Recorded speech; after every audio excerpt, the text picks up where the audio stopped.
What's going on, everybody? I'm back with another video. This video is going to be looking at Aston Villa's tactical setup versus Chelsea and some patterns of play they use in possession of the ball.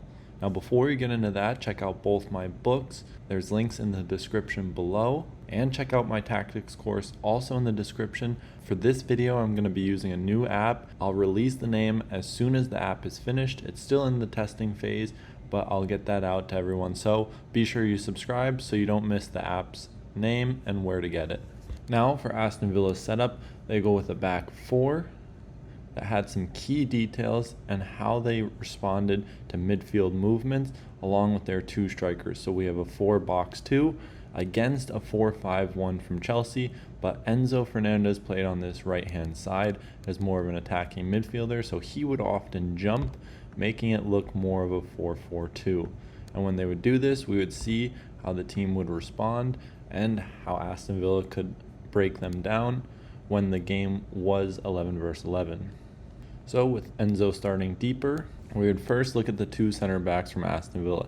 They would play slightly wide, each occupying the half space with two holding midfielders. The fullbacks would start in the wide areas, and Chelsea's wide players in the midfield would be directly oriented towards the fullbacks. So when the ball would be played and Enzo would jump, even with just first line passes, Enzo would then either be behind the holding midfielders or in front, and he would be more or less passive when he would join the striker in the first line of press. We're going to have him just pressure from the opposite side of the holding midfielder, and we'll look at the key connections in the half space. Now we see the two forwards playing on the outside shoulders of the center backs, creating a strong diagonal connection to the wide midfielders. This promotes third man concepts, and even passes from the center backs into these players could have strong outlets and third man concepts from the wide area and into the center. Now, as the ball was circulated, oftentimes they could go from center back to center back, with Chelsea striker Jackson playing deeper. So he would use his cover shadow to block the forward line. Enzo would then jump to then gain access both to a holding midfielder and to the opposite center back. From here, this would leave four midfielders.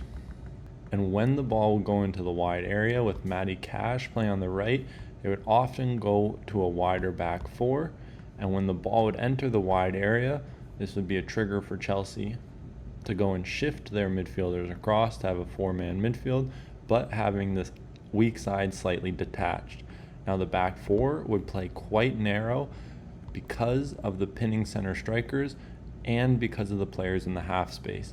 So if the fullbacks were to jump, they'd have easy outlet balls in behind, and even if they don't jump, they could even switch their orientation to the inside shoulder and make runs across and in behind through the half space. So in possession, the players always had outlets, but what was more dangerous when in possession is when the holding midfielders were able to be found. Nicholas Jackson was playing higher and more passive, wouldn't back press as much. So when these players were found, they'd have strong diagonal connections into the opposite side with the detached winger and the fullbacks able to join. So on the opposite side, not only we'd have a 10 and a joining fullback, we'd also have the inside striker, making the shifting for the back line very awkward.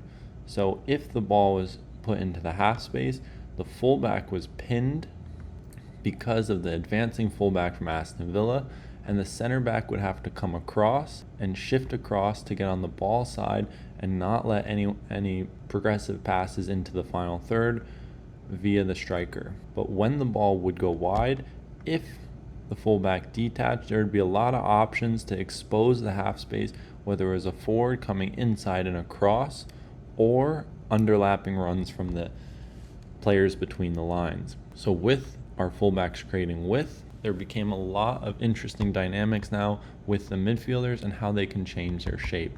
Now we go back to our base setup in a 4-5-1 for Chelsea, and when the two holding midfielders were found, we'd have Enzo jumping, and even if Nicholas Jackson stayed higher and set the lock on the center backs to deny circulation from half space to half space, both eights now would have to jump or we'd even see Caicedo jumping from midfield as well.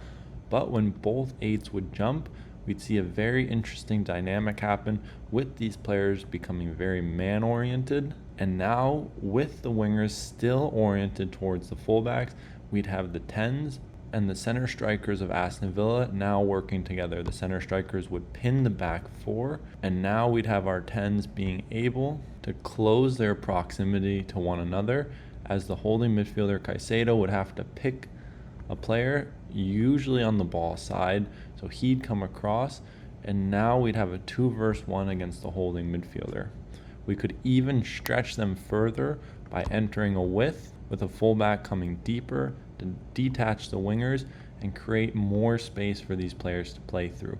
And if the 10s were causing too much attention and they were shifting over their midfield, we'd have a free player via the fullback, or they could stay wider and drop in a center striker to then create 3 10s at times, and creating a free player in a more difficult position to defend with the strikers working together, pinning the 2 center backs, and now the player operating in the blind side of the midfielders in a bit more space. Now the diagonal connections would be crucial, because if the ball were to enter the midfield, if Enzo were to jump, we could then create strong diamonds to then trap 2 and 3 players to create free players in central areas. And as always, we could enter the width and have outlet balls in behind, targeting the half space diagonally from the wide areas.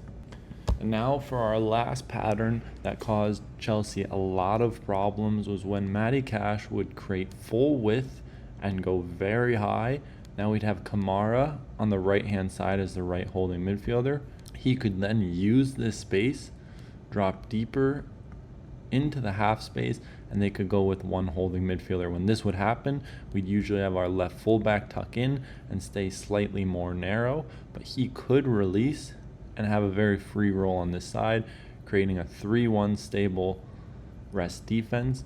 And with McGinn in the right half space being comfortable dropping deeper in this role, we could then see a complete shift in structure, with Kamara playing deeper in the right half space, 2 center backs, and now the forwards would adjust to maintain our box and pinning the 2 center backs. So this would ask completely different questions of Chelsea, and when players would jump, we'd still have our box against their 3 midfielders, but now the target would be to reach Kamara's feet in the wide area.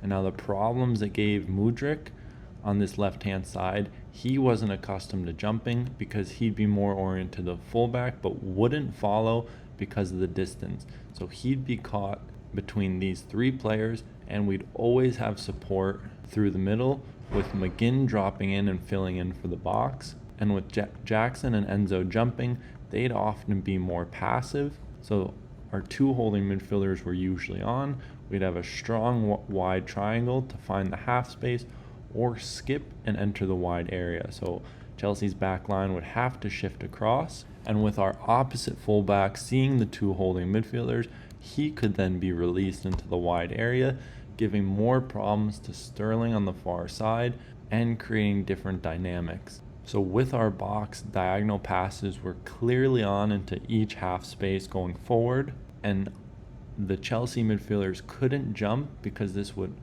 create more space for the midfielders of Aston Villa to turn and go forward. So they'd have to shift across, they'd be pinned, one of the holding midfielders for Aston Villa would usually be on, then we'd have players facing forward, ready to play forward into wide areas and the half spaces. This is where we're going to cap off the analysis. I hope you guys enjoyed the video, and I'll see you in the next one.